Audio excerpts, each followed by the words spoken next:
सीधे रुख करते हैं न्यूज रूम से। मेरी सहयोगी नेहा इस वक्त हमारे साथ मौजूद हैं। नेहा, नीतीश कुमार इस्तीफा देते हैं, बीजेपी से गठबंधन का जब सवाल पूछा जाता है तो कहते हैं कि बिहार के हित के लिए जो जरूरी होगा वो कदम उठाएंगे, और फिर प्रधानमंत्री नरेंद्र मोदी का ट्वीट कर नीतीश कुमार को बधाई देना, मतलब क्या निकाले जा रहे हैं?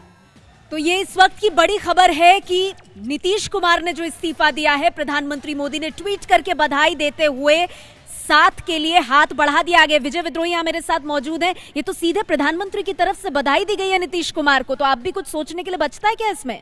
नहीं, बिल्कुल कुछ नहीं सोचने को बचता। एक तरफ जब नीतीश कुमार से सवाल पूछा जाता है, बीजेपी की तरफ जाएंगे तो वो कहते हैं कि आगे क्या होगा, कब होगा, कैसे होगा, जो बिहार के हित में होगा, जो बिहार के विकास के हित में होगा, उसको वो ध्यान में रखते हुए कोई फैसला लेंगे। उधर से प्रधानमंत्री तुरंत ट्वीट करते हैं, एक तरफ से बधाई भी देते हैं, भ्रष्टाचार के खिलाफ एक होने की बात, साथ मिलकर काम करने की बात कहते हैं। तो कुल मिलाकर ये सीधा सीधा प्रधानमंत्री की तरफ से आमंत्रण दिया जा रहा है। बिल्कुल खुला ऑफर। संगीता यहाँ हमारे साथ मौजूद है। भ्रष्टाचार के खिलाफ एक होकर लड़ाई लड़े, तो ये तो ऑफर है ना, हाथ बढ़ा दिया है ना दोस्ती का पीएम ने। वो भी बिल्कुल सीधे तौर पे अगर वो ट्वीट करके बधाई दे रहे हैं तो ये तो ऑफर ही कहा जाएगा। और बीजेपी भी निश्चित तौर पे इस मौके का इंतजार कर रही थी, और कहीं ना कहीं जो सारी चीज़ें दिख रही हैं वो बहुत साफ तौर पे दिख रही है कि एक पूरी स्क्रिप्ट एक तरह से राजनीतिक लिखी गई है, और उसके हिसाब से सारा काम हुआ है कि कब इस्तीफा देना है, कब कैसे क्या कहना है बाहर निकल के। बहुत बड़ी बात अब संगीता कह रही है, ऐसा लग रहा है जैसे एक स्क्रिप्ट तैयार हुई है। एबीपी न्यूज संवाददाता विकास भदौरिया हमारे साथ जुड़ गए हैं। विकास, मायने समझाइए। प्रधानमंत्री नरेंद्र मोदी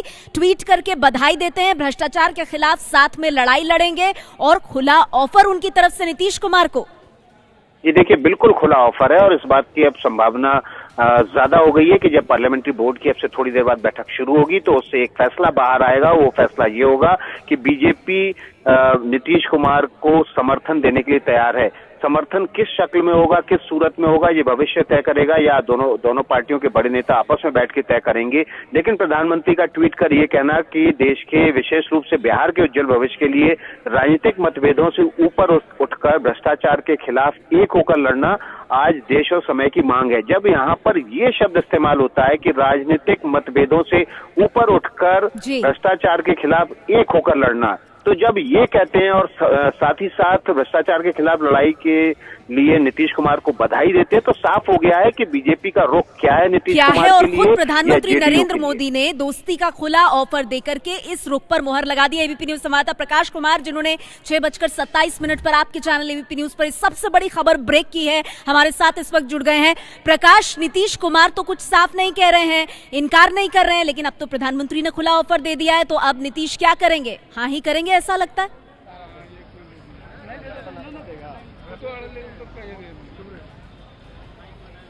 नीतीश कुमार एक एक कदम फूंक फूंक कर चल रहे थे, आज से नहीं बल्कि पिछले 6 महीने से। आप देखें, चाहे वो नोटबंदी का मसला हो या फिर सर्जिकल स्ट्राइक का मसला हो, यहां तक कि सर्जिकल स्ट्राइक के मसले पर उन्होंने अपने एक प्रवक्ता को हटा दिया था क्योंकि उन्होंने वीडियो को सार्वजनिक करने की बात कही थी। और तीसरा जो आखिरी था, रामनाथ कोविंद को समर्थन करना। यानी कि पिछले 6 महीने से लगातार नीतीश कुमार कोशिश कर रहे थे कि लालू यादव और कांग्रेस पार्टी उनकी बात को समझे और उनकी बात को माने। एक प्रेस कॉन्फ्रेंस में तो यहां तक कह डाला था कि विपक्षी एकता तब तक नहीं हो सकती है जब तक आप एजेंडा सेट नहीं करें। ऐसे में सीबीआई के रेड की बात उन्होंने कही थी कि अगर बीजेपी के पास कुछ है, कोई मसाला है तेजस्वी यादव या लालू यादव परिवार के खिलाफ में, तो जांच क्यों नहीं होती है। तो ये बात तभी साफ हो गई थी कि नीतीश कुमार धीरे धीरे ये जो यूपीए है, महागठबंधन जो बनी थी बिहार में और देश स्तर पर यूपीए, वहां पर वो किनारा कर रहे हैं। आज जब उनसे हम लोगों ने बातचीत की तो जब हमने पूछा कि क्या वो बीजेपी के साथ जाएंगे, तो ना ही उन्होंने इनकार किया और ना ही इकरार किया। तो जाहिर है, जब ये भी पूछा गया कि तेजस्वी यादव या फिर लालू और कांग्रेस दोनों की वजह से ये महागठबंधन की टूट हुई है, तो उन्होंने कहा किसी को जिम्मेदार नहीं ठहराते हैं। लेकिन जो बातें हो रही थी उससे ये साफ हो रहा था कि वो अब इस गठबंधन के साथ कतई नहीं रहेंगे। ऐसे में इस्तीफा देकर के राज्यपाल के पास उन्होंने, जब राज्यपाल ने भी कह दिया कि अभी केयर टेकर चीफ मिनिस्टर बने रहेंगे, तो जाहिर है कि मौका मिला है। उन्होंने विधानसभा भंग करने की बात नहीं कही है, नई सरकार बनाने की कोशिश होगी और उसमें बीजेपी का साथ होगा, तभी वो सरकार बन सकती है। तो अब विधानसभा अध्यक्ष के भी पाले में है कि 28 तारीख से विधानसभा की शुरुआत हो रही थी वो फिलहाल रहेगा या नहीं रहेगा, राज्यपाल भी इसे देखेंगे, विधानसभा अध्यक्ष भी देखेंगे, तो जल्द ही कोई ना कोई नतीजा सामने आएगा। नई सरकार, जाहिर है कि ये कैलकुलेटेड गेम था, कैलकुलेट करके एक एक कदम रख करके समझ के रखा गया था, तो नई सरकार बनाने का भी रास्ता साफ हो गया है। जी, और प्रकाश, जानकारी ये भी मिल रही है सूत्रों के हवाले से कि बीजेपी बाहर से समर्थन दे सकती है, तो इस पर जो मोहर है वो आज ही रात कुछ वक्त बाद लग जाएगी क्या?